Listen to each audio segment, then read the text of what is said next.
Hey team, how we going? It is Kaz from In the Trenches with Kaz. And sorry I'm a little bit late, which is not the same as when a lady says I'm a little bit late. There's no reason to panic. We're here today. I'm a happy man. We've got some great news. I'll just turn this gain down a little bit. How's that sound, team? A little bit better? We haven't got young Aaron the Hitman Dixon with us. He's got a family to look after. First day back at school, so to speak. But we've got some great news to talk about tonight. And I can see over here that we've already got a whole bunch of people that are online here already waiting, champing at the bit, so to speak. And it is with great honour for one of our subscribers. So I've got some good news for you, team. We've got a little bit of bad news too, but not the sort of Biden bad news that you'd be thinking about. So I'll quickly go back up here for a sec to say, Timmy Doust, you were the first on. Well done, mate. I can see Mr. Patterson is there. I'm not sure if Lauren, lovely Lauren is here too, and so is Fugly. Why wouldn't Fugly be? He's getting something in the mail. We're sending him some shirts for him and his family and his newborn baby. Doesn't get one. Don't have that size yet. But with that out the way, we got some fantastic news. One of our members, we'll call him nickname Stewie for the moment. I'm not going to tell you what his real name is, and you won't see it in the thumbnail either. He successfully graduated from Kapuka during all of these trials and tribulations, and he took out the Cameron Baird VC award for 26 platoon. And what that gave him was the prestige of knowing he was considered the best soldier of his entire platoon. Okay, Kapuka, all corps, it's not as competitive as what the next step was. The next step, where he's surrounded by his peers and others that are like-minded, as he went to the School of Infantry and turned up there, he decided that he was going to do his best again. And he stood out again. And now he's taken out top soldier of Borneo platoon, the champion soldier. What has this guy got in store? What caliber is this gentleman? What is he capable of? And what is he going to do for you in the future? And can you match him? We don't know. We're going to see. So he's graduated out of there now, out of School of Infantry as well in the last few days.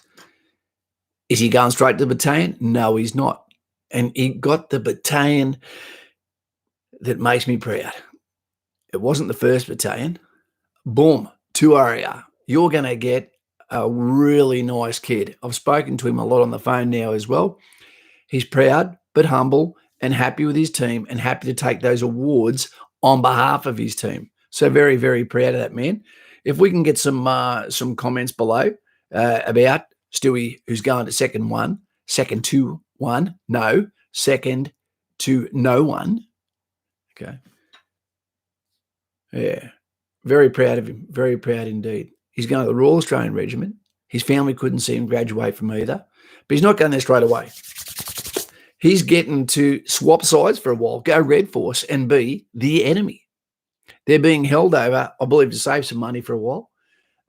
Not for him as an individual, but for the military to save money.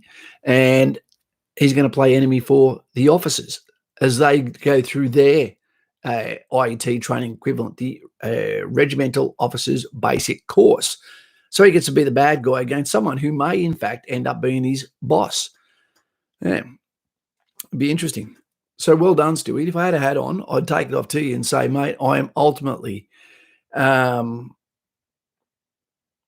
just proud to be in a position to be able to tell people what you've achieved. And it is no small achievement to back up after Kapuka and then silence the critics and do it all over again. And some things that have come out from there, I'm happy to share with you in a moment. Sorry I didn't shave, Mr. P. We're dealing with a whole bunch of stuff at the moment. I got my milk. I've got some milk on my lips, said the sailor. Go and make me bed, cabin boy. JC, going good double D. Double D's here too. Dave. How you going there, Dave? Standing fast. That's what we do when an officer walks into the room. It's a weird tradition. We shut up. We stand up. We look towards the officer, the commissioned officer, commissioned from the Queen, and then we salute, or one person salutes the person that yells out, stand fast, and that is to give respect to his commission, and he'd better reciprocate that salute, but also had better have moral courage and be the best he can be as an officer. We've got Bailey's hat here. Who else is pumped? What do you got going on, Bailey? Paddy John. Hey, everyone. I'm still pretty new here. Where's everyone from and what do you do? That's what we like to see, Patrick John. You're part of the crowd, part of the family. Good to have you here. Good to have everyone here, actually. Jason Smith. Now, there's a common name. Townsville have my fitness test for the Army on the 8th of June, and you're going to blitz it, which is different to blitz in because that's a bloody reindeer. But, again, leads from the front, but not like Rudolph, red nose. Been drinking too much rum or bourbon. Mexican Santa. What if presents need to be given over the other side of the wall? Can your sled get over it? I had Mexican food tonight, actually. Year 11 and 12 student from the Central Coast. Awesome. Central Coast is a beautiful area there, Santa. And I really hope that you take your schooling seriously as you prepare to go into the premier military, the best small army in the world, because there is that mandatory requirement to have a pass in English and Maths in Year 10. So make sure if you continue on to Year 12, if you didn't do too well because you were looking at Sabrina in the front row, that you make up for that in Year 11 and 12. Team, there are so many bloody things here. Hey, Kane, how you going up there in McCoy? Patrick John, first not so cow of the night. Not so cow. There we go. Thanks you, Patrick John. And what are you saying here? Love the last stream you did with your mate. That's the hitman Aaron Dixon, the Irish voice. Great insights. Shit. And I prefer that too. I prefer the group sort of atmosphere. It's better for you. It's better for me. It feels more organic. And there's double the chance of you getting what you need to hear.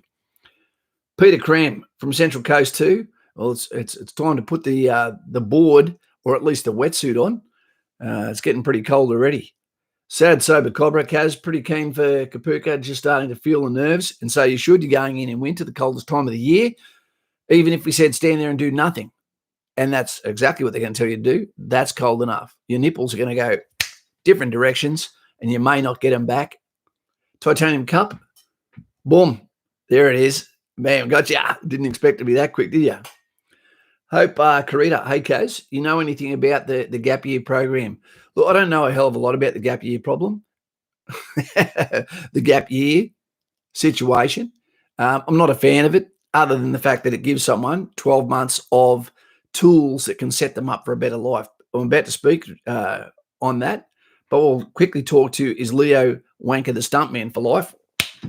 Not too cow. There you go. Thank you. Respect to Stewie from Leo the Wanker. Well done. And that's what it's about.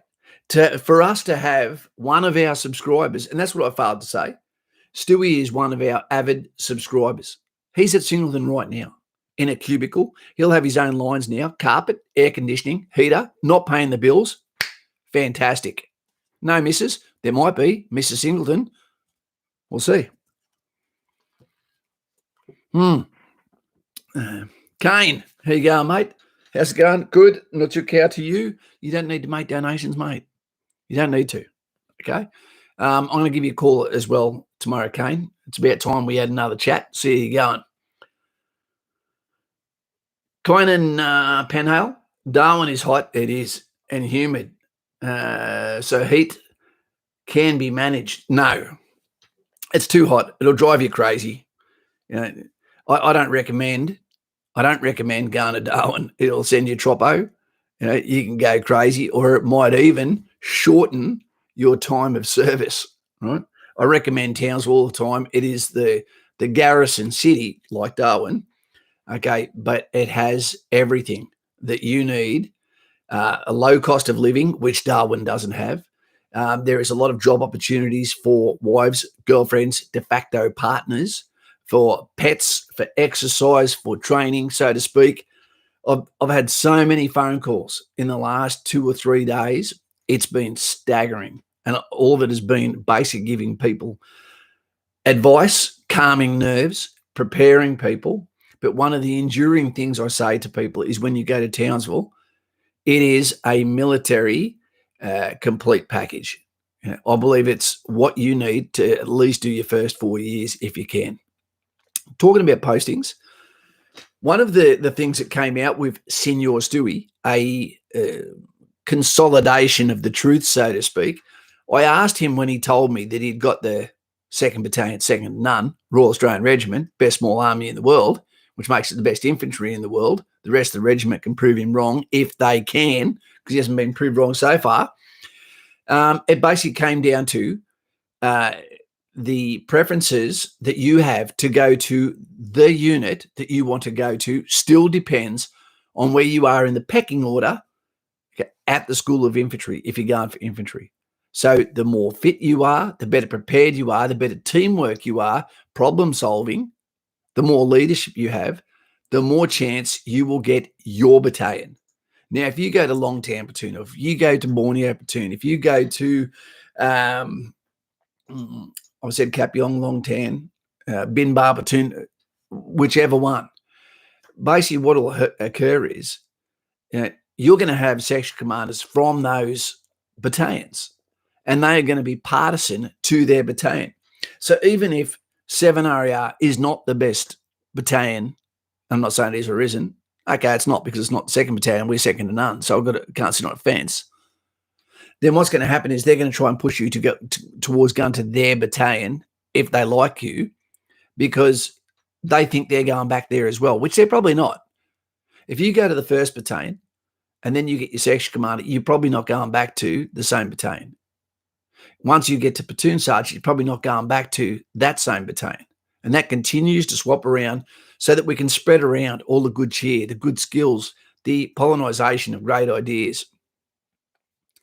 Jay Hayes, good to have you here, mate. It's always good to have Jay Hayes here. West Side, okay, that's not cerebral palsy, as we like to say. If this is your first time here, team, make sure you press subscribe, tick the bell. This is your YouTube. Rewind and subtitles. This is your channel. This is the channel that speaks back to you. It's not just a channel to follow. It has teeth. It can communicate back to you. You can be part of the tribe as long as you need. And you may not have any problems now. You might not need any advice now from a 49-year-old, one more year. Hold the bat up, Kaz, half century. But you might need help later. And you might need it from someone like myself who's lived a life, who didn't take my time, who traveled at the speed of fun and adventure for 24 years. Well, I'm here now to translate that into advice to you in the absence of mistakes that you will make in your life, in the absence of having support and mentorship in your life. I'm here. So make sure you tick the bell, make sure you subscribe, and let's get to at least 100,000 subscribers in the next 5 years. That's all I need from this channel, is to one day get the silver button to say you finished something you started, son. That's all I need. And that's what we should all hope to do, finish what we start. JC officers might be different. Yeah. The thing is with officers, they actually go from RMC and they get their commission, they graduate, throw their hat in the air, can't find it, get one back of someone with a smaller head who was hoping to get rid of that hat years ago. And then they actually go up to the battalion before they're actually qualified to even be there. It's a goddamn mistake. What they should do is get on a bus just like you do as an enlisted soldier and go straight to their ROBC, Regimental Officers Basic Course, because they're presuming they're going to pass even before they've gone there. We had an American colonel that once said to us, I don't trust your leadership course because it has a 100% success rate. Your private soldiers don't, and their course is not any easier. So how come the officers, how come 100% of people pass? It's not an attendance course. It's goddamn hard, actually. But they shouldn't be going to the battalion, making themselves at home, and then going back to the unit and then maybe being injured, or maybe not performing, or maybe something discipline, and then getting an embarrassing moment where they've got to go up, grab their shit, put it back into storage, and then move back to where they're actually getting sent to. Or they might even be missed out on an operation they thought they were going on. Good evening, everyone, says Brad Burton. Good evening to you, mate, you kind gentleman. Lauren is shining, indeed, good advice, Kaz. Thank you, Lauren. You know that you give me the advice that I give to others, just like the cotties that makes, what is it? My dad picks the fruit that makes the cordial that I like best. Cotties crystals. No, that's what we put our feet in. Giuliano, once in the army, how much time do you have a year with your family or at home? Well, Giuliano, you get more than what you would with any other career, just about. And I'll explain that. Around Easter, you get around 10 days. Around September, you get around 10 days. And at Christmas time, you get around 8 weeks. As you start to get a family, you'll spend less and less time going back to see those because you make your own family, and your family is where your kids are, where your wife is, so to speak. And wives don't normally like going too far from home, so to speak. But that's translating to you at about 10 weeks. So 1 in 5 weeks is off on holidays, which is not counting the weekends on top of that. Weekends aren't guaranteed. Neither are holidays, especially if you don't maintain your readiness and you're not fit enough to pass your fitness courses and you're putting on an administrational warning. You might be doing re-details to get fitter again. They don't tell you much about that. Fugly, Lightfoot, call the New South Wales. They'll help you out, okay? Stefan Akaz heading to Kapuka in 2 weeks, just waiting for it to get a little bit colder. I get it. Stefan, where's your balls, my man? They're in the bottom of the bear pit, Corporal. Do you think training will be different because of COVID? Yes. I hope we get the same training as the previous classes. Look, there's nothing you can do. This is called an act of God. Now, because we are and have been looked after, shut down the economy, the country, so to speak, the disease that stopped the nation, so to speak, it has prevented a catastrophe from occurring that would have happened if this had happened decades earlier. We don't realise that this year in Australia, we hit our baptism of 2020 with the bushfires that got the world's attention. No one's been talking about them. What's happening to those with COVID? Poor bastards. Some of them lost their houses. And then where do you go? Then we got hit by COVID. And now we're going to get hit by economic strife that some of you guys and gals down there are going to be paying for the next 30 years or more. There is going to be people that literally do not get back onto their feet from this COVID-19, whether it be anxiety, whether it be germophobia or whatever, whether it be a critical shortfall in their qualifications that prevents them from going back to work, whether it be the breakup of relationships, which have a flow-on effect, whether it be older people that didn't get impacted by COVID directly, but this has shut them down from all of their exercise and made them stay inside, and now they've got comfortable, and that might have slowed them down to the stage where they've lost a lot of their independence. And where do you go from there? So we've been hit by the big three. All of us haven't been hit by all three, but we've been impacted, and you may not know the effects yet. We're getting to the reorg stage, reorganisation. We start to look around, lick our wounds, check our ammo, and say, are we okay? Are we ready to go on again? If so, those that can fight, stand up, come with me. Or go with Dave D, because I'm not the leader. I'm supporting the ship. JC knows what we're talking about. Not too bad, mate. Still a sling and have no feeling, still under the nerves. We should have another talk too, JC, because I think I get more out of those conversations than what you get out of it. JC is our local whip, whip, whoop, whoop, whoop, thin blue line, our copper, and he's on his lounge, sucking back on coffee and donuts, despite the fact that he's desk bound at the moment with a catastrophic shoulder injury from a perp in his line of duty. And I've got to tell you something else. Something also terrible happened today to one of our subscribers. I'm going to throw out a blank Nutsu cow there. Boom. And that goes out to JK. I'm not going to tell you what that name stands for, but he was one of our lads that marched out of Kapuka in the last few weeks. Got to the School of Infantry today he was trying to beat in his text. He was trying to beat his PB for the 2.4, and his foot hit a pothole, so to speak, and he hit the ground. Shot rings out, dive to the ground. Accident. No, he fell over. And he says that at this stage, they believe that he's torn his ACL and meniscus. So the downside of that is he's not going to go into training with the people that he went there with. So that's in effect almost like a back squad without having a back squad. The upside is this lad is fit, and he heard it in the institution, which is the School of Infantry, which has physio, doctors, medical facilities, heated swimming pools, kind of heated. And so he will get all of that attention to try and get him the state-of-the-art private and military care to get him back on his feet. And then from there, he'll have to start it all again.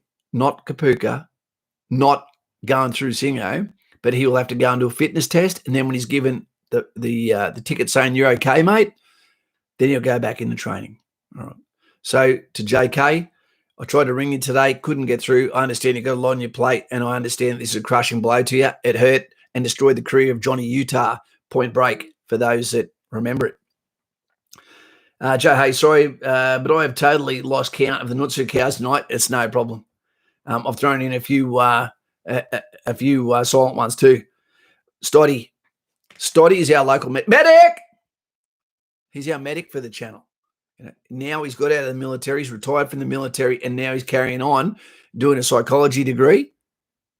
Right? But he was a medical corps guy, right? And has some great advice to those that want to go there. But understand that medical corps is always hotly looked at by applicants, and there's always a line for that.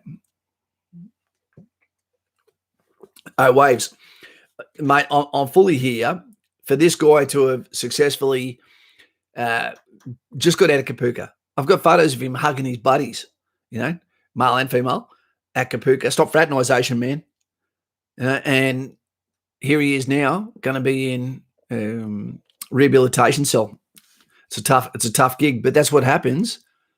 And that's the reality of training hard. And it happens in NRL, happens in AFL, happens in all sports. And when you join the military, you are in effect a professional sportsman. You are getting paid to be able to produce a certain level all the time. It's not like the police force, fire brigade, etc. We've only got to do it once. Oops. Imagine that, JC, if they brought in a yearly. JC, question to you: if they brought in a yearly or twice biannually fitness test for the police force, how many would lose their jobs, do you reckon, mate? And how many would just put their discharge in and say, this is not fair? What is a Brian medic? I've never heard that. Aaron Mills. G'day, mate. How you going? Never comes up short, about 7 foot tall. Rizzo, I'm 30 in a week, and I'm just going to be doing my assessment day soon. He's taken the longest possible path to get there, but I haven't met too many people with the resilience of Aaron Mills. He never comes up short. Andrew, one of my old workmates was an RSM at ADVA and 16 Air Defence. There you go. Is he a good bloke? He would have had his hands full at ADVA. That's like being the commander at a cadet unit. Nathan Stevens, hey Kaz, what's something most candidates forget for their assessment day? Going for my assessment day to become a signals officer next Tuesday. That's a great question, Nathan. What do most candidates forget? Now, if you're going for a signals officer, you're not talking about OSB here, Officer Selection Board. You're talking about the actual assessment. I think they forget to remember that it's not a confession session. There's some questions I'm sure they ask you they don't want you to answer. Have you ever tried marijuana? Well, as a matter of fact, I did. That's the wrong answer. If you haven't been arrested for it, then you've never tried it. And it better not be in your system or I've got no mercy for you. They might forget someone who's going to be an officer as well. You might forget that they also want to know bad things about you. They might ask you just some negative traits. Why do you want to be? They might not have prepared. Why do you want to be an officer? Why? Especially if you're young. What makes you think that you have leadership capability? We've got the Premier of New South Wales, absolutely no leadership. Good manager, but she's not taken any responsibility for anything that has happened in New South Wales. which is a sign of a bad leader. Your job is to make the tough decisions, and you land on your sword, metaphorically, for what's happened under your command, the same as JC when he's in the trenches, he actually falls on the sword.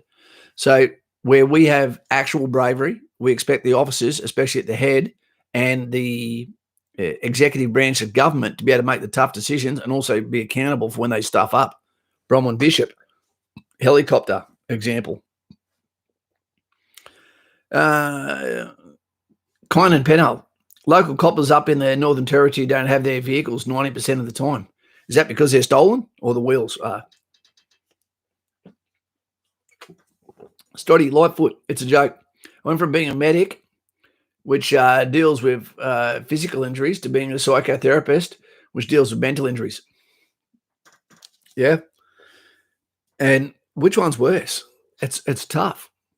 When you have physical injuries, people tend to look at it and go, oh, Jesus, no wonder you're stuffed. But for someone like myself, who's got three invisible injuries, and each one of them can be as bad as each other. You know, ladies, block your ears for this one. This one makes me untenable as a date.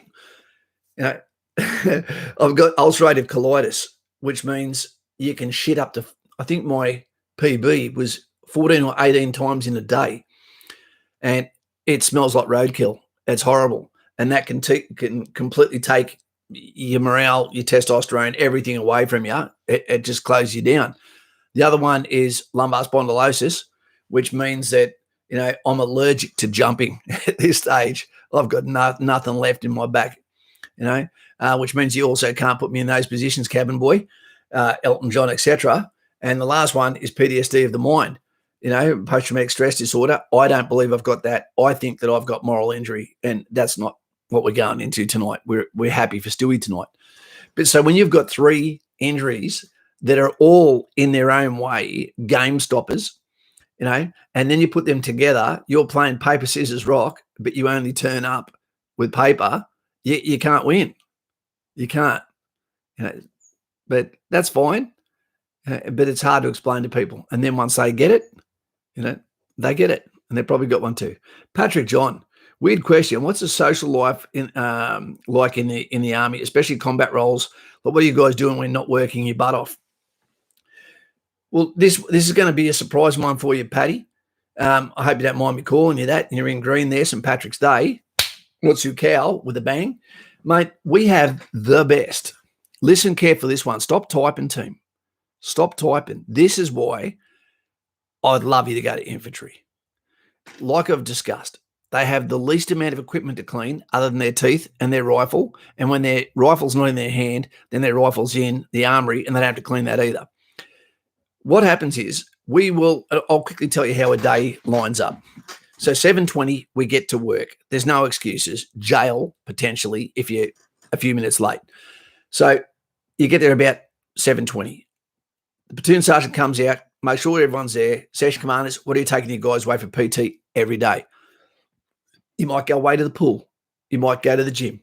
You might get taken to go and get dirty, muddy, depends on the platoon, if the section commander's angry, and he might flog you. Or if he's a fatty, boomsticks or injured, you might get taken by the 2IC or a senior soldier within that group. And then you're going to go and get your first fix of energy for the day. And then what's going to happen is they're going to give you an hour to go and have a cup of coffee, with someone else's wife, or make a wife, so to speak. And then what's going to occur is you come back in the dress of the day, which might be cams, it might be webbing, might be fighting water, might be PT gear, depends what it is. I'll be with you in 2 seconds there, Mr. Juicy 6655. I can see you there. Not too cow. Thank you very much, sir. I love the colour of your jib, but you don't need to go so high. Okay, what happens from there is we'll do our morning training block period, which will normally be part of a timetable, a training program, so to speak. And then it gets to lunch and we have another hour off. And then after lunch, and this is typical downtime when we're not out field or preparing for field, then we'll come back and we'll continue training, maybe with someone looking after weapons, you know, etc. If we're on the barracks environment, or you might be sitting around doing administration, so to speak. What happens then is you come back from that lunch, you will do that training, you will try to shut that down as much as you can, whether that is a section commander, 2 stripes, Lance Jack, 1 stripe, or a private soldier, and you'll try to get an early knockoff. Once you get an early knockoff, you look around, 30 guys every single day for you to turn around and go, what are we going to do? Let's go for another gym session. Let's go for some boxing. Let's go for a drive. Let's go and try to pick up the girls at the shopping center. Let's go and have some beers. Let's go and have a pizza. Let's go and play Xbox. Let's go and see who's going to paper, scissors, rock for KFC. Let's go and buy a car. Let's plan for a holiday. You can do whatever you want until 7:20 the next day. And that happens every day. The whole point of being in barracks is not to work hard. It's to prepare you for the next hit outfield, on operations, on exchange. So when you see infantry soldiers not doing much, that's them healing. That's the lion, the male lion, metaphorically laying down on the savannah going, only worrying about, pardon the language, which bitch gets it next, so to speak, or who am I going to eat? That's all he's doing. And that's all you're doing, but not in the rude side. So you have no excuses not to be feared. Your job is just to heal. That's it. Yeah, have a good time. Burn the candle, both ends, your choice, but you'll have accountability from your actions. No one's going to tell you don't go out in the piss every night. You can do that as long as you can afford it, but you better come up with the goods, and you better not be going down or making problems for the organisation or for the military. The biggest thing they ask is don't screw up on social media. And then we go on holidays for 8 weeks. You end up giving your family 3 weeks, and then you go, I can't take it anymore, Mum. I'm a man now. I've got to leave the cave. And then you go out and find your mates at Byron Bay and go and get on it. Sometimes 4 or 5 vehicles in a convoy going and chilling out. It's amazing. Okay, we've got GI Super, JEW6655. First live stream I've caught in nearly a year. What a way to spend a night. Also, I've given you a call a couple of times, but can't see it get through. Any preferred days and or times to call? Can you send that as a message, mate? And can you put in there, you've got Jew 6655, just put in there the Jew or whatever, and I'll know that's you, and I'll have a conversation with you tomorrow, mate, and we'll talk as long as you need. So thank you very much. Again, Mutsu Cow for your yellow efforts there. Great to have you there. Did you know I've been to Israel? Have you? I loved it. Opened the Park of the Australian Soldier. Also on Anzac Day was at Mount Scopia in, what's it called? Not Bethlehem. Not Tel Aviv. Jerusalem. Yep. And I stuffed up. Even though I was a sergeant, an infantry sergeant whose job is normally to be the Cenotaph Cataflak party commander, I was sick as a dog. Sick as a dog. I've been coughing like someone with double COVID, and I just missed a move. And I went up there and had to slowly put it up into present arms. I was there with Nev Eastley, and it was really embarrassing for me. Beautiful spot. Most prized piece of real estate in the middle of a university on the highest point of Jerusalem. And there's a Commonwealth war graves with a flame tree there called the Blood Tree with all the Commonwealth graves. Absolutely beautiful, stellar. Beautiful. And poppies grow in there naturally. So beautiful. Mr. P, 30 minutes, he says. Yep, I see that. Thank you, mate. Keeping us real. Neville Bloody Bartos. Moving to the proper digs next week. Neville Bloody Bartos. I'm getting so many calls. There's so many people. I don't know what it is with this COVID. Here I was thinking it was going to be the axe that chopped down the tree, and none of you guys would be getting the success that you wanted when you needed it, deserved it. And now all of a sudden, we're hearing from everyone is getting through. We've got we've just got a breaking news. JK, hey Kaz, sorry for the late response. Pretty down in the dumps. This is the gentleman that just done his knee. If you're free anytime tonight or tomorrow, give me a buzz. Look forward to a chat. And I'll absolutely give him a chat. Poor bastard. He's down and out. He doesn't know what his future looks like now. Do any of us? but he's going to be in a lot of pain, mentally and physically. Brady Cars reckons bring back starch greens, only if we can blouse them. I didn't mind them when you could blouse them. Jay Hayes, lots of love. Giuliano, ask Kaz. What's he saying? Can someone explain to me what Nutsu cow is? Did you hear my stomach just rumble then? I've got to tell you, team, I've got to let him know. Picture yourself in a tropical heat. You're about to go out and fight Tom Poe, the toughest killer, a bloody kickboxing phenomenon. And he's already crippled your brother. And there you are, about to fight him. You're copping an absolute ass kicking from this guy, undefeated.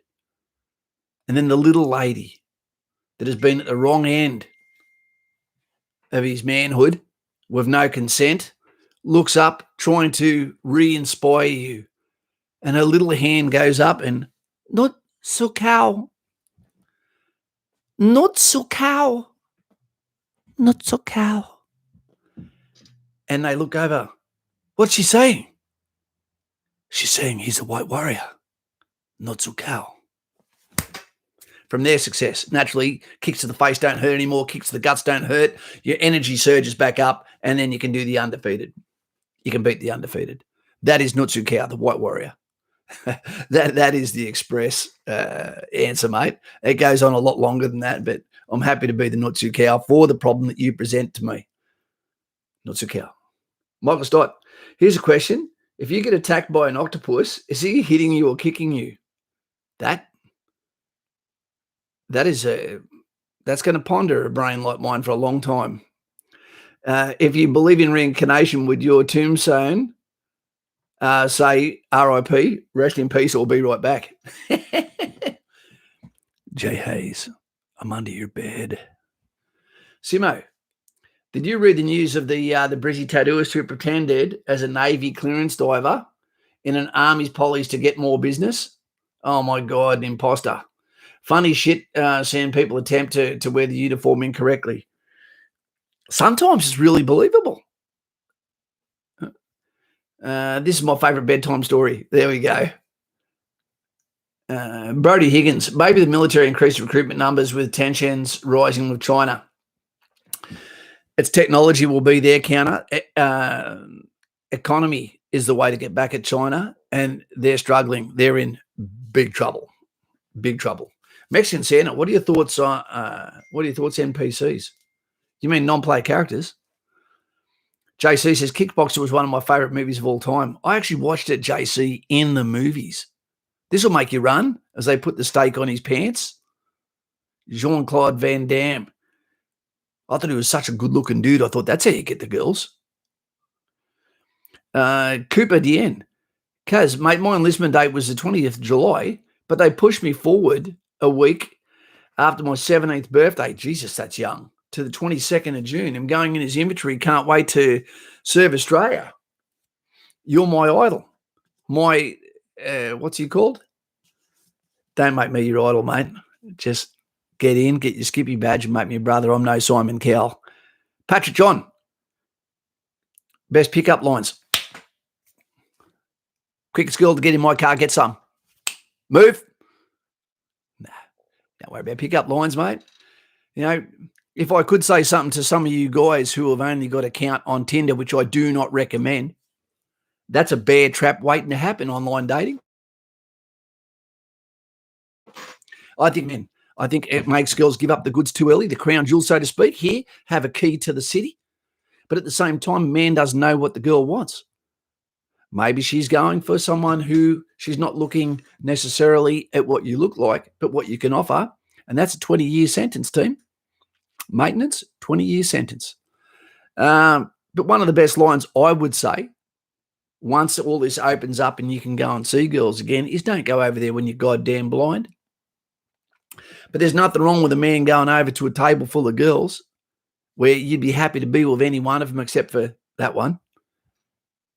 And just go over there and go, ladies, how you going? Go and take your own chair with you and put it beside them and go, I couldn't help but notice there's a free chair here and I'm wondering if I could sit in it. and talk to you for a little while, and I'll say something else before you say no, because it seems like there's some weird sense of impossibility, or maybe that was just me, when you go over to a group of girls where you're getting the no before you get the yes, before you've even said who you are or how much you're worth, etc., and let them know. Give me 2 minutes to pitch my case, and after 2 minutes, if you don't like me, then you can tell me to get lost, and I'll get lost. But you're the only table I'm coming over to tonight, and one of you could very well be holding my hand for the next 20 years. The deal is, I'm not telling you which one I like, because I think you all look great, except her. Never do the except her, but they'll all burn you. And and then from there, I'm going to let you ladies decide which one of you is single. I don't know which ones are. And then what I'm going to do after that 2 minutes, I'm going to go back over there with my mates for a little while, and I'm going to have a few beers, make sure they're good-looking mates, and you can tell me which one I should be talking to when I come back over 20 minutes later. You can tell me which one I should be sitting beside, and I'll buy her a drink, and we'll go from there. And then go and stand over beside the best-looking group of guys you can see, even if they're not your mates, and tell them, hey, guys, who wants a beer for free? Just do me a solid here. You'll look like a legend. That go back over, you'll be okay. Kaz out here playing Shark Tank with the girls. Look, I've got a lot of friends where that used to work, and you end up being friends with them, not necessarily trying to actually get them back in the cot. And it was fine. Made some good friends. I'm not really a fan of pickup lines. Nah. They don't work well, and they've probably heard them all anyway. Thomas, hey, Kaz, how are you? I was wondering how many people are in an average class Kapuka and Singleton. Well, it normally starts off TH, Tommy H, Tango Hotel. It normally starts off between around 50 and 60 because they anticipate a 10 to 20% failure rate. When you get rid of 10%, that's 5. Get rid of 20%, that's 10. Okay. And that's fairly consistent. I would look at a platoon that hadn't had 10 to 20% failure rate and think those guys aren't doing their job over there, or they're not pushing people hard enough, or maybe they're being too easy with their pass marks. And it's not because we make it impossibly hard. It's because for some reason, 20% of people just turn up unprepared or psychologically didn't know what it was about, and then decide this is just not what I am. Attitude, realignment, requirement. Mr. Buckaroony, the best North Queensland YouTube channel for all of your outside needs. Mr. Bucko, I'd love to speak to you again. Mr. Bucko, also a veteran here. JJ Lewis, let's play Barbies. I'll be Ken doll, and you can be the box I came in. That's not going to get you far. Two shitholes down. You could always say to a beautiful girl, do you want to come to Cactus Jacks with me tomorrow night? Girls love Cactus Jacks, but you've got to go to Townsville to have it. I can't give away all my skills. Sir Buzzkill. Avi Daniel Bridges, I live in, okay, you're speaking amongst yourselves, got you. Timmy Doust. Lauren, I'd like to date a girl that would help teach me to cook. A lot of them can't anymore, Timmy. Paddy John, no more donations for you, mate. Not through cow. Can you talk about nicknames in the army, how you earn them and how important they are? Like, will everyone call you by it? Okay, with nicknames, you rarely get to choose your own. You typically don't choose your own. You either fuck something up, or you've got a name like Smith, Brownie, Taylor, etc., where they'll just get called Brownie, Smithy, Tails. Other than that, you're going to do something wrong, and you're going to get a nickname. There's something that is going to sum you up, right? And might just put a Y on the end of your name. Not everyone has one. I had Cat Weasel for a long time, and you can make your own opinion up on that one. Grand Attack Cat was mine for a while, but that was the long version. Weasel. PJ, Patrick, some of the guys I was in the RAF will still call me Buff. There you go, JC. They probably don't know my real name. You will not know people's first names, and it can be really embarrassing. I'll be with you in a sec, Dave D. Because when you go and meet girls, you're going to have your mate beside you, and they're going to say, "What's your friend's name?" And you go, "Oh, I know him as is Two Dads or Brownie. I don't know his first name." They're going, "He can't be a very good friend." You go, "Well, we're in the military. We never talk to each other by our first names." Two Dads is one of the nicknames that makes me piss myself laughing, even now when I hear it. Farron Price was the first Two Dads I'd met, and he was a 2IC at the time in Bravo Company 24 area of the Royal Australian Regiment. He was a good guy, ended up becoming a copper. But Farron Price, hyphenated name, because if you have a hyphenated name, they think that you've got two fathers that you don't know which one is which. So that's always a good one. It's easy. Hyphenated names, I don't understand them. That's like being a dual citizenship. Which one is the better side of the family? And just stick with that. Emma C, my brother's best to do. You want to come to my place to see my 32-inch flat screen mirror. Not bad, Emma. Nathan, long time no stream. How's the cow count? I'm not actually sure, Nate. I'm not sure. Aaron, Dave did mine. Okay, Europe or insanity. It's been like forever, mate.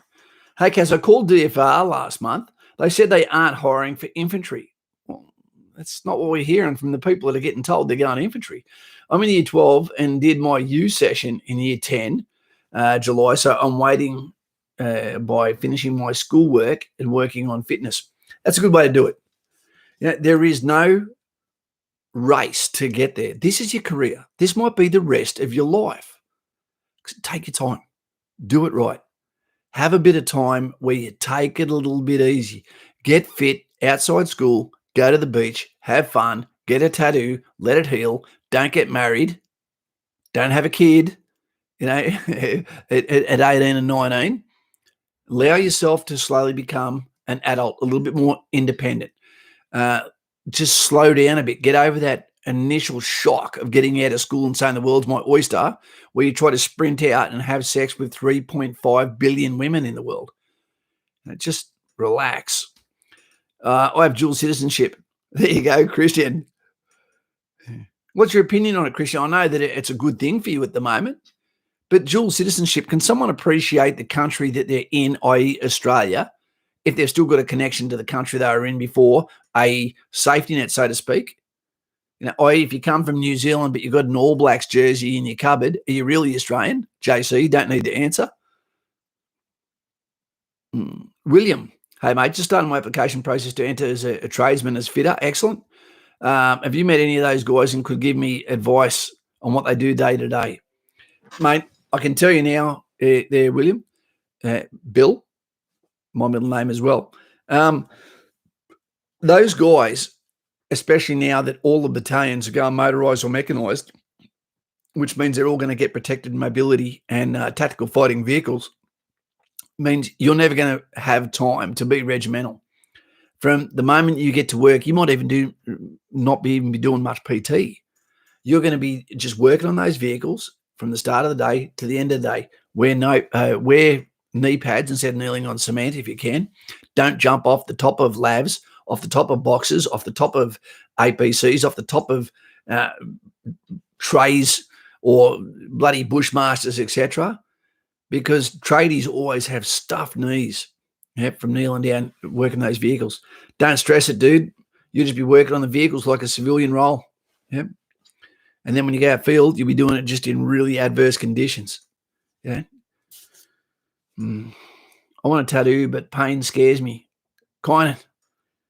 It's easy, mate. It's fine. Everyone pretends it doesn't hurt. And we've got lovely Lauren here, who's an expert. No one in this channel knows more about tattooing than the professional trainer of professionals, the artist, which is Lauren is Shining. Lauren, I'm sorry, mate. How many years were you that, and still is a tattooist, by the way. How long did you do with the needles in your hand, mate? Forever. Baden with ADHD. The biggest thing is if you still require medication. Yep. That's a really good point. If you have anything that requires medication, then you're in a danger zone when it comes to enlisting in the military. You really are. Okay. Guys and gals, just in case you've come in late because we've had a spike in numbers watching, we're just letting you know tonight that we have had a massive success by one of our subscribers. We'll call him Stewie today, who is one of our subscribers who got the the Cameron Baird VC Victoria Cross KIA, Killed in Action, award for the best soldier in 26th Platoon in Kapuka. So to him, if I had a hat on, hats off, mucho respecto, but he didn't rest on his laurels. He went from there to the School of Infantry, surrounded by all of those that are like-minded in the same muster, there to try and earn their Skippy badge. Bam. The tip of the spear, and do you know what he's done? He went and got the best on ground. He got the most outstanding soldier of Borneo platoon, the best soldier, and now he has that Skippy badge, and now he's representing you right now with an Australian flag on his shoulder, a Skippy badge on his beret. His life has now forever changed. He has set the standard, and his family name, oops, spat on myself, he should be happy. His family should be ecstatic, and his unit should be excited about what this guy is going to offer. I dare say that he is absolutely what would you call it? He is a mold that has probably been full of leadership, okay, and toughness, grit, teamwork, capability. He's done more than what is required. He's excelled above his peers, and I'm very, very proud of him. But at the same time, we've also had some sad news where JK, who's just marched out of Kapuka, got to same said place, School of Infantry, Skippy badge recipient, going for it. Okay, and today went to break his PB of an under 9-minute BFA for the 2.4 kilometre run, and hit a pothole, fell, and has had a pretty bad injury, with his meniscus and his ACL. So he's got a long road to recovery, and hopefully he gets back to the top of that mountain and puts that behind him. So it's a bit of sweet and sour tonight, but a lot can go wrong. Let's put things in perspective. He's now got forever to get better and get back on with it. But it won't be with the same team that he went to Kapuka with, because he'll ultimately not start with his mates when they start training now. Let's put things in perspective. Imagine if he'd have been going to Commandos, if he'd have been going to the DRS, the direct commando entry, he would not be going there now. By doing this, his core is now going to be infantry. He wouldn't be going to Commandos. Because if you get back squatted at Kapuka, or if you get back squatted at the School of Infantry, then you're not going to meet the start date of your qualification period to then go into the 2nd Commando Regiment, into their reinforcement cycle process. So there is a very, very limited safety net that is under you if you actually attempt to go for the direct entry Special Forces scheme. Be careful of that one. When you say fuck up on social media, what do you mean? What's the rules? Okay, Mr. Waves, if you represent yourself as a military member and you ever tell bullshit, or you ever say something that discredits the military, or says something that is not the narrative that the army is trying to say, you can be charged with prejudicial behavior. You can get charged under judicial law system of the military law. You can then be kicked out of the army almost immediately.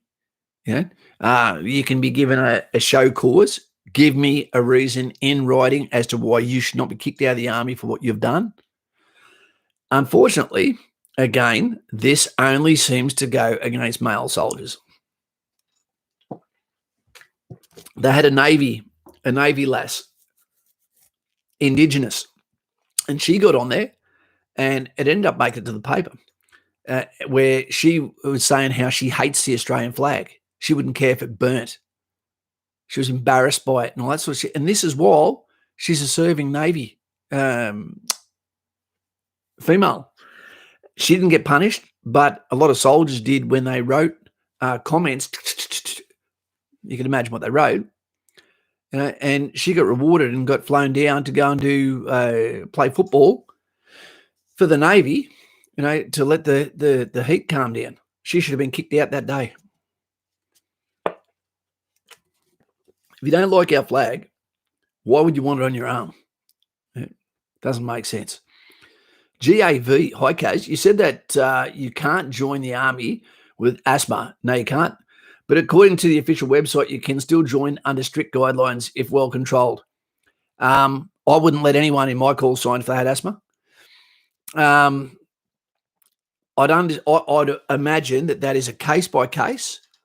The only times I've heard of anyone with asthma getting any sort of okay come through the door was when it was childhood asthma and they haven't had an attack in that many years, but no one with it has ever been allowed to come into the military that I've known of. I've never seen a single case. Yeah. And if you've got it, I'm sorry, mate. But there's still police force, there's still paramedics, there's still, I don't know if you'd want to be a fireman, but they can be on the oxygen, which is probably fine for them. Yeah. What's that one? Vanyan Steele. That's a pretty cool name. What's she doing in our Navy? Okay. If she doesn't respect our flag, she might have been drunk when she said it, mate. I don't know.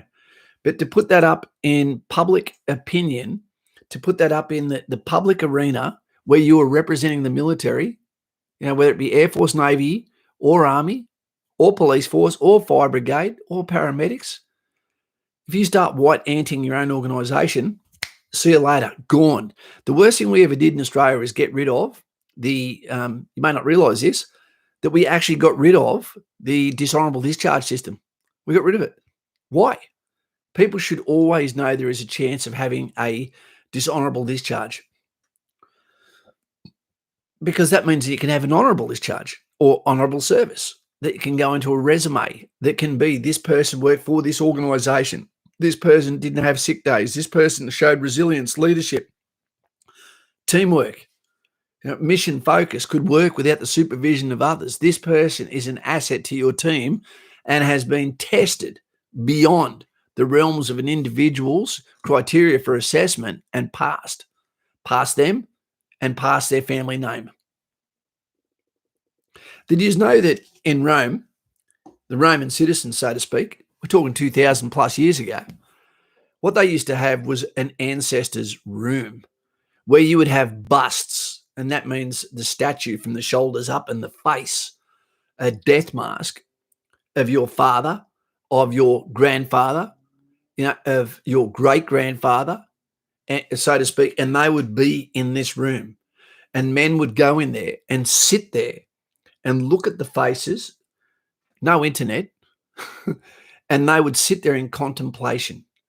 Have I done more than my great-grandfather? Have I done more than my grandfather? Have I done more than my father? Have I continued, strengthened, and untarnished our family name?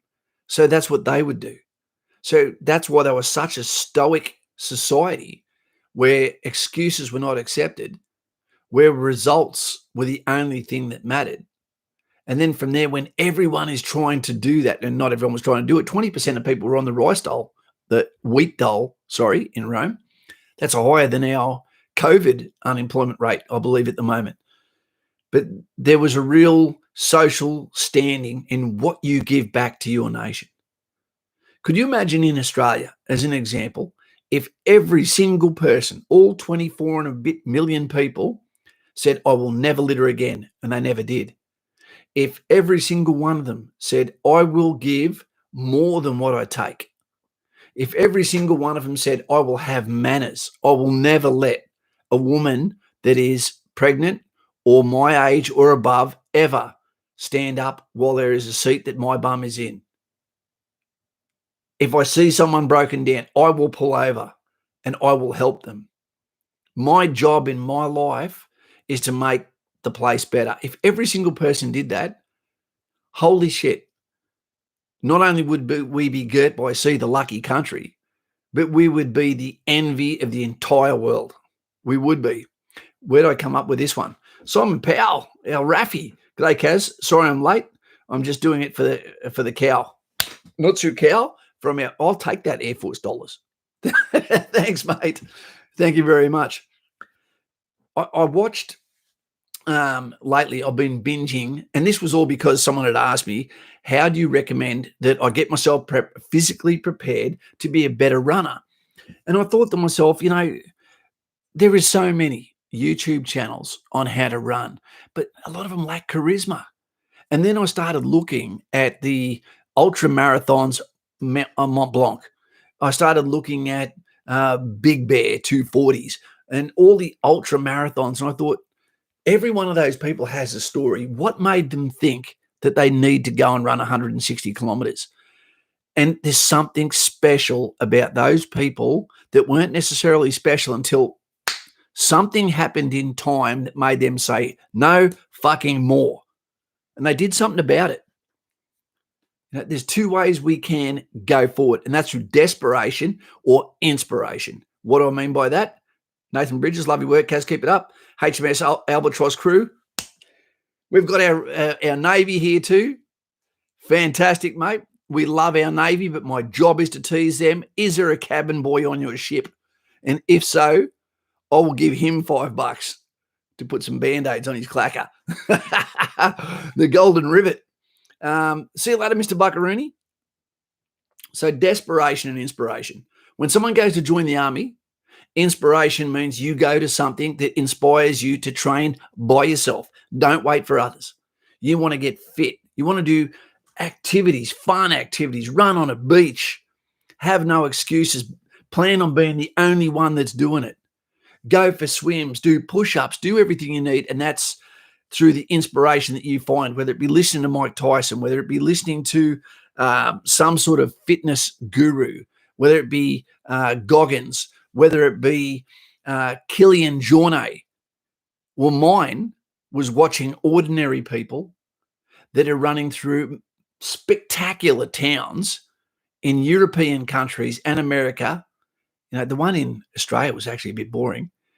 And just watching not just the special people that are doing this event and the trials and tribulations they go through, but seeing how clean and how beautiful the surroundings were and the way the non-competitors treated these people like they were gods. And if you see what it's like for someone who fails a fitness test, someone who fails their team on operations due to lack of fitness, robustness, toughness, it's a horrible thing. And that's where desperation comes in. When you've left the training till too late, it's a last minute fight. Conor McGregor, Tony Ferguson, Khabib, Justin Gaethje. You get last minute notice. Bam, your date to join is now. You don't have time to get fit. So you get out and you concentrate that fitness, and desperation scares the shit out of you, makes you throw the doona off. You don't touch yourself in pleasure, and you get out there and put the run in there with intensity. Scare yourself into training. Because if you're not inspired and there's not desperation and there's a calmness but not a preparation, and you fail, everyone's eyes are going to look at you. And in the army, we do mark with a red pen. In the army, we will tell you if you're fat. In the army, we will tell you you're not good enough. And in the army, we will tell you, turn around, okay, do a back bearing, 180 degrees that way, okay, or 3,200 mils, sorry. And what I want you to do is now walk 200 meters. What's that? That's your new platoon. You're back squatted. See you later. Gone. You don't want to be that person. You don't. Keeping you busy, Lauren. Lauren keeps me busy. Lauren is a magnificent artist. Dave keeps me busy because he owns a Ford Everest, and that's my dream car. The Goon Squad, another fantastic channel to go and check out. Michael Stott, Waves, okay, social media. You will get lessons at Kapuka about basic security throughout. Yeah, because you've got to remember you're cleared to secret as well. I don't think that at a private soldier you should be cleared to secret. Right? I think that's too high. And what that's made is now made top secret. What used to be secret is now top secret, etc. So the last thing you want to do is do a Clinton. Get yourself in the shit. What I recommend is don't have anything to do with military on your Facebook unless you're going to change your name and have it as an alias account, and then you can fill your boots. All right. Patrick John, Kaz, sorry for asking again. Don't know if you noticed my comment. What can you post on social media? I really want to document my time in the army on social media. Don't do it. You can't do it, Paddy. You just can't do that.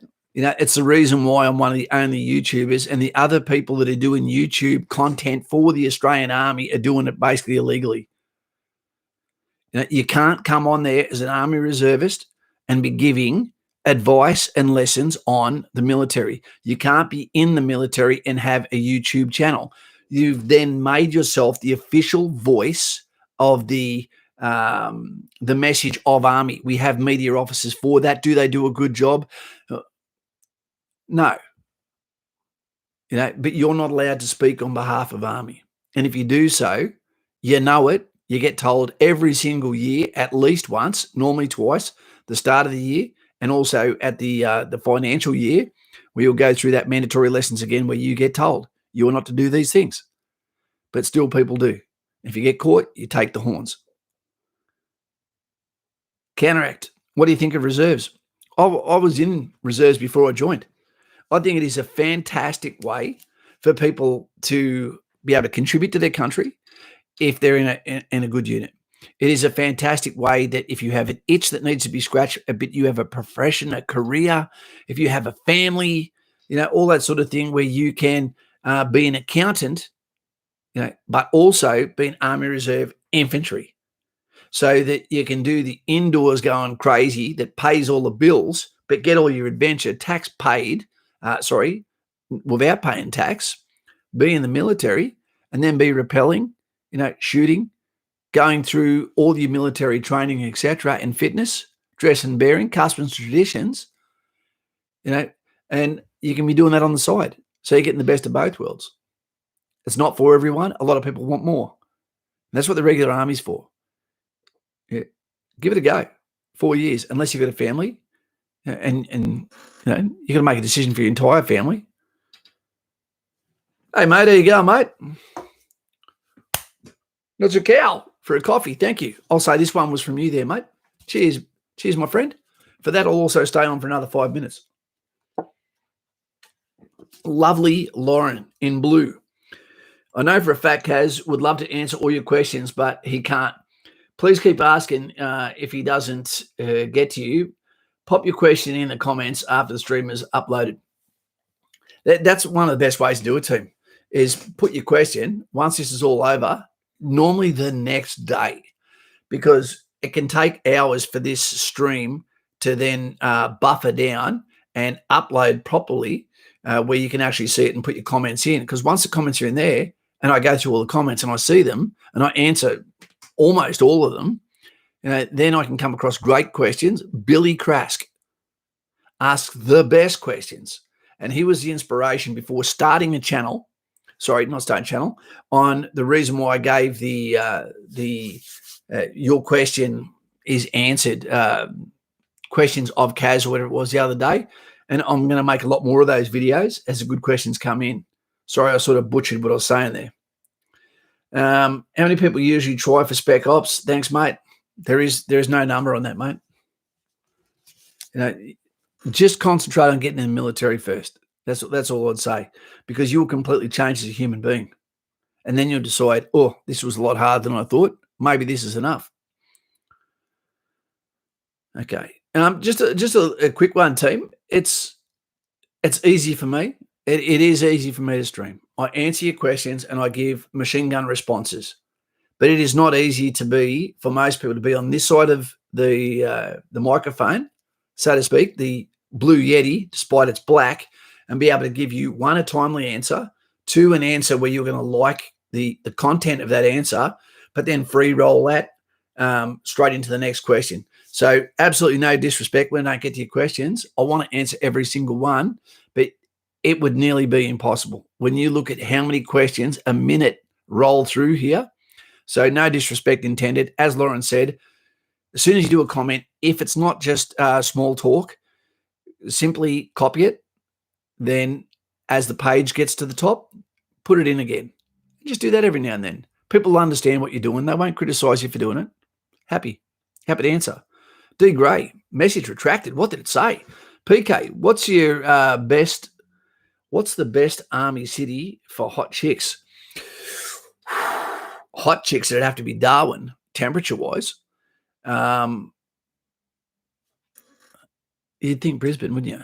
You'd think Brisbane. Because one of the dangers is, if you go to Sydney, you get the Coogee Bay chicks, and most of you won't go to Sydney anyway, and then you've got the danger of girls that are on speed, that are on coke, that are on ecstasy, that are on, you name the drugs, and they're going to want you to do it too.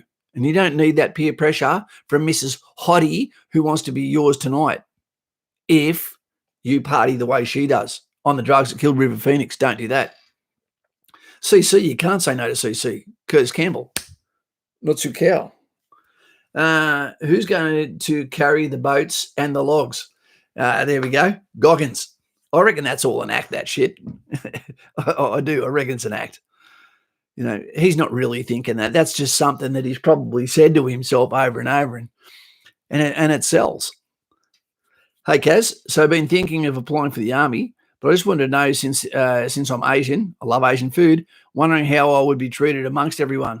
The same as everyone else, Jesse? I wish that I had Jesse's girl. Where can I find a woman like that? Mate, we are not racist in the army, but we are honest. You can get teased for all sorts of shit. We had a guy, great guy, loved the bloke, and he was Asian. Now, this doesn't mean you're going to get called this, and times have changed a lot in 20 years, but they don't need to because there's no anger behind it. He was Asian. Do you know what his nickname was? Hoochie Eyes. Because hoochie cord is the cord that we use, and that's all you'd need to blindfold him. It's not an insult. It's an observation. You know, we love everyone that can do the job, mate. You're very, very welcome. You know, we don't give a shit where anyone's from. As a matter of fact, 2 seconds, Nano is green. Thanks for the No Bullshit YouTube channel. Asset to wannabes waiting to get in. What's your cow to you too, mate? Thank you very much there. And that was from Nano is green. I thought he was black. Jesse, I'll give you an example of this. When Aboriginals, between the Boer War and then when World War I happened, when Aboriginals joined the military, that was when they'd been really getting treated badly, yeah? When they joined the military to go with the Anzacs, and then they came home, they said the first time that they were treated as equals was in their military service. The next time they were not treated as equals were by the people that had never gone to Gallipoli, that had never gone to World War I. So that goes to show you colour, creed, religion. It's got nothing to do with that. And the message would also be for someone that goes into the military, if you go in there and you are not ready, if you are not accepted, if you make a dog's breakfast of it, also to not turn around and then say it was because of my religion, it was because of my gender, it was because of my race, it was because of my sexual preference. If you can do the job and you make the workload less for those around you, there's no dramas. It's a brotherhood. Even when you're a girl, it's a brotherhood. And once you get in, you just get it. You get it. Yeah. It's just no filter conversation that happens between adults who are sharing the same grid square in the same discomforts. Okay. There is no preferential treatment that isn't normal within human psyche itself. Yeah. We make our own luck. Jay Hayes, Lightfoot. Lauren is West Side. No, she's South Side. Mr. Buckaroony. Because I heard lots of young soldiers these days are giving positive piss tests and getting booted out. Let these young guys and girls that the drugs are not fucking tolerated in the ADF. You won't get a second chance. If you get caught with drugs in your system and you've been told what the consequences are, there's the door, and then you get caught in it, you cannot get upset. You can't. It's not like AFL and NRL where you get all the chances in the world, and they shouldn't get any, none. If you're going to get paid potentially 10 times a bricky labourer's yearly wage, and then you still fuck up, and then go and have sex with underage girls, okay, and then have drugs in your system, and then say it's racist to kick your ass for it, there's a problem with that. In the army, there won't be a second chance. And it's very sad because sometimes great soldiers, are led astray by a party atmosphere. And I understand. I understand. Mr. Buckaroony is a few years older than Yoda. Wait a second. Zerg, Nutsukow, your most hated training area in Australia. I'll be with you in a second on that one. Nutsukow. Keep me honest on this one, Zergy. So what was I saying? The party drugs, people doing that. Yeah, okay. I understand as an old bloke like Buckaroony is that when we grew up, we were drinking Pablo's Port down by a river or down by the beach, and we were having alcohol abuse, drinking too much, making a mess of ourselves, and being general dickheads. Well, that's not the same for this generation now. It tends to be more party drugs, less drinking, cheaper, and in a lot of ways, less antisocial, but a risk all the same. So I understand that people are lured to something that is different to us, and we're not necessarily going to understand why is it doing it. I understand it, but the rules are simple. Don't do it.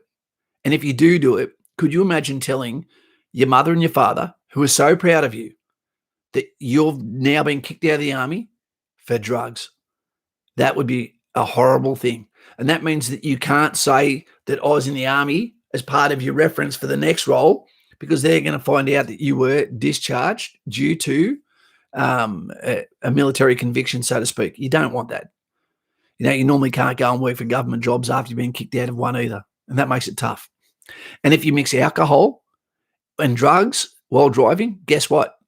You can't go to America for a holiday. You might think I don't want to at the moment, but what about when you've got kids and they want to go and go to Disneyland, and you've got to go, I'm not allowed to because I've got a DUI charge, and they're saying at the moment no visas for those guys. Yeah. So just don't do it. There's no need. There's no need. Zerg, the most hated training area in Australia. Oh, look, I'd have to say it's Tully. But I like it as well because I like watching the suffering of others. But when you go to Tully, there is no such thing as comfort. At night time, it's either so cold that you freeze your ass off, or it's so hot that nothing can stop the mozzies from getting on you. It's a fantasy to take your mozzie net. Although you don't move at night time, so to speak, because you can't see it all and you can hear things coming a goddamn mile away. It's hard enough moving at daytime. It just doesn't stop in Tully. The heat is overwhelming. The getting waterlogged as you're moving in single file with 5 meter spacing, 300 meters between the first man to the last man for more than 8 hours a day in single file, weaving through the jungle, looking for the threat. And then if you're in the rear section and shot rings out the front, you can hardly even hear it. You're going to run 300 meters just to get the forward line of troops before you pan out, get your attack orders, go through the assault, whether it be up the guts, which it normally is in close proximities in the jungle environment, close country, or you'll do a flanker where you'll get ripped to pieces like Gillette-sponsored wait a while that just stabs you in the face and hangs off you on vines like this, and then the guy behind you dives on that vine and it just Hellraiser, cuts you to shreds because you're already waterlogged from the continual pitter-patter of rain. It just never ends. It sucks. But it's the quickest way to get accepted. When you finish and complete Tully, it's like a baptism. The battalion's going to be fine with you. If you fall out, then you're going to be known as the guy that fell out, that didn't make it through. You'll be known as that weak link in the platoon. So I would say Tully. But high range, it sucks. Goddamn hot, 40 degrees, up on a plateau that gets to below zero at night. How do you dress for that? If it's too hot during the day and too cold at night, and you've got to carry everything, 40 kilo pack, normal, body armor, helmets, sometimes mortar rounds, webbing, ammunition, water, rifle, and then mix that with can't sleep during the day, volcanic heat on your boot, stopping you from going to sleep. And then you get told you're going to be doing an all-night ambush, and if you go to sleep, you're going to go to jail. How do you prepare for that? I found this guy asleep. Yeah, well, he's been up for 3 days straight. What do you expect when you told him to lay down and have his head at an unnatural angle, and then as his head came down, his eyes eventually closed? Have you ever seen a man the second he finishes sex? He can't even start and have a conversation with the girl of his dreams. Bam, he's off to sleep. It's not his fault. He's the victim. He triggered. Bill Lear. I have two brothers that are military police in the Navy. Everyone on the base knows who you are, and most of the time, they try and avoid you. Nothing good comes out of it, does it, JC? They see you coming. I remember getting done for speeding once. I was running so fast. Not to get out of work. Okay, I'm full of shit. Kill Corrupt. Evening, let's play late to party. Okay, there we've got number 16 on the Patreon. Well done, mate. Good to have you here. Great to have you here, and good to see you representing your Patreon number there. I've been on the Patreon phone, I swear, for 2 days straight without having a break. It's fantastic. They're great people. This is the bat phone. For people that need more, again, I haven't put the link below, but you look for our channel, go onto Patreon, get into the bat phone. You reside within here. Look how many phone calls we've had tonight, just since we've been on the stream. I don't want you to see the numbers. You get saved in there, then you get one-on-one coaching. It's good. It's good for me. I love Kaz bear onesie. It's in me cupboard, in me closet. And then when I come out, it gets on me back. But it doesn't mean that's the way I roll. Harvey Warren. G'day, Kaz. What do you think about the ADF putting people's religion first, then the duty instead? For example, the beard exemption for certain types of religions. I don't actually have a problem with it. You know, the one I used to have a problem with, Harvey Warren, is when people say the reason why I got a beard I can't shave is because I get a rash. Because the African-American soldiers, all they do is put creams on and it dissolves, no dramas at all, because African-Americans have got very coarse hair. So when they shave, it just turns into this massive bloody rash that they can't shake. So, no, I don't care. If that's someone's religion, I honestly don't give a shit. You know, if it got to the stage where they said, you have to shave that off because we're going somewhere, we're going to be putting gas masks on. If they were going to be in the fire brigade and can't get a seal with the mask, then it's got to come off or they're not allowed to join. I'm fine with that. I'm fine with that. I've had Muslim soldiers that I've trained and they didn't have beards. Okay. They don't have to have them. They want to have them. Some of them can't even grow them. Just because you're Muslim doesn't mean you're an Arab either. Yeah? More of them are in Indonesia, or in Asia, than what there is in the Arab nations. D. Gray. G'day, Kaz. I've been passionate about the army since I was 14 and about to join up in a couple of years. How can I best prepare myself for infantry beyond with fitness and other knowledge? Do well at school. Let your actions speak for you. Be fit, sure. Don't get in trouble. respect everyone, including your elders, including your teachers. Work at your class, even if you hate the lessons. I will be good at this. I don't care about Sarah, who's sitting over there, because I'm not going to marry Sarah.